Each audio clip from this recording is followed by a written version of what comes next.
Princess Diana's story is one of beauty, tragedy, and a legacy that continues to resonate around the world.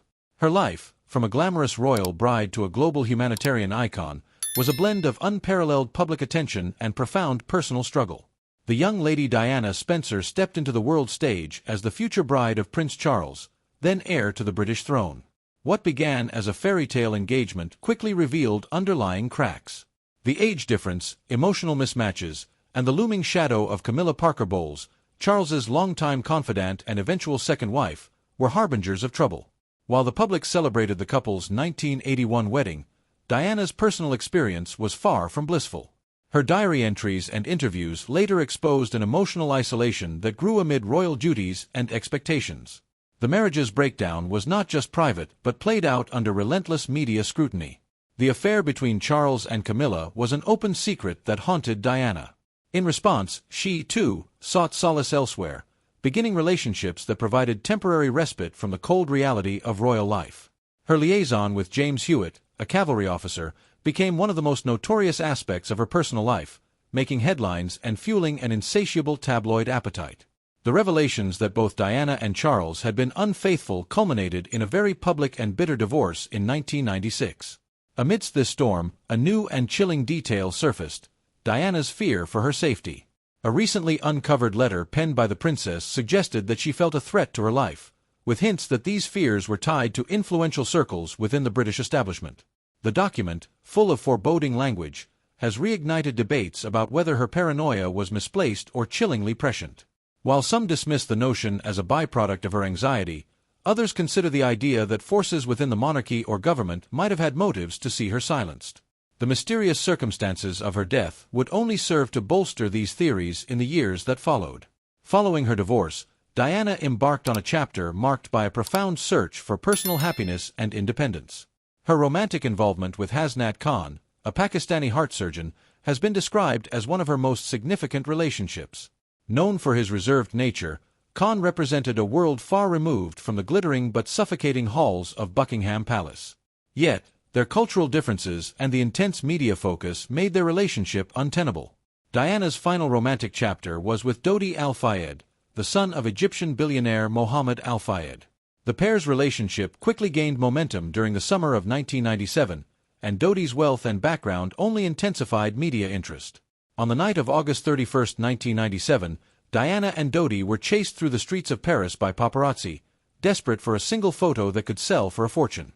The chase ended in a catastrophic crash inside the Pont de l'Alma tunnel. Diana's death, at just 36, left the world in collective shock. The role of paparazzi in that deadly pursuit was not lost on the public, sparking outrage over the cost of fame and the relentless nature of media pursuit. Diana's relationship with the media was paradoxical. She harnessed its power when it suited her causes and allowed her image as the people's princess to take root. But that same media hounded her mercilessly, scrutinizing her every move and contributing to her profound sense of isolation. The tragic irony was that the vehicle of her popularity, the press, was also complicit in her demise. Her death prompted an outpouring of grief that was unprecedented, with millions mourning as if they had lost a loved one. The event not only highlighted the risks of celebrity culture, but also forced the British monarchy to reassess its relationship with the public. Queen Elizabeth II's initial silence after Diana's death drew sharp criticism, signaling how deeply the princess's popularity and tragic end had influenced the global perception of the royal family. Despite the tumult, Diana's true essence shone through her commitment to humanitarian causes.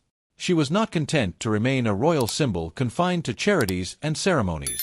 Instead, she immersed herself in her work, visiting hospitals, comforting patients, and famously shaking hands with HIV/AIDS patients at a time when fear and stigma surrounded the disease.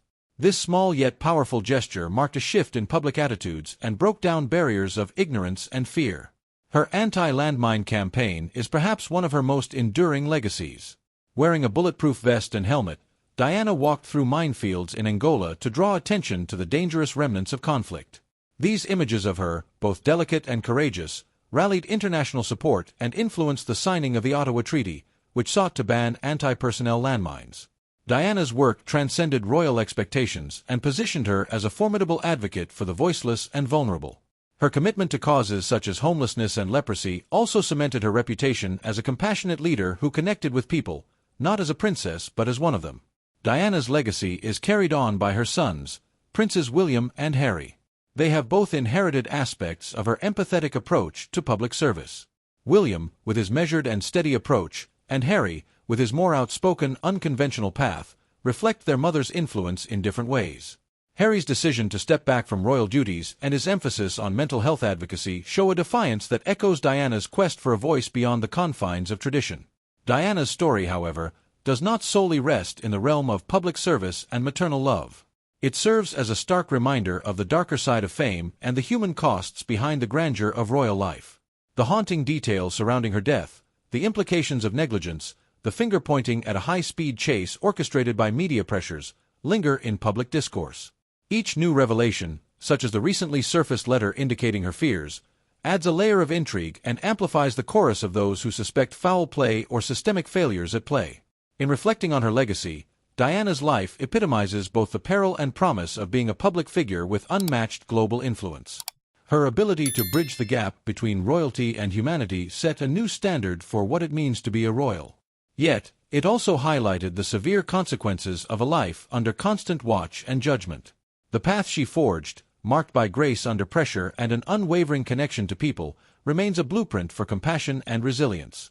In the end, Diana's life and tragic death underline the complexities of a woman who sought love and meaning beyond the gilded cage she found herself in.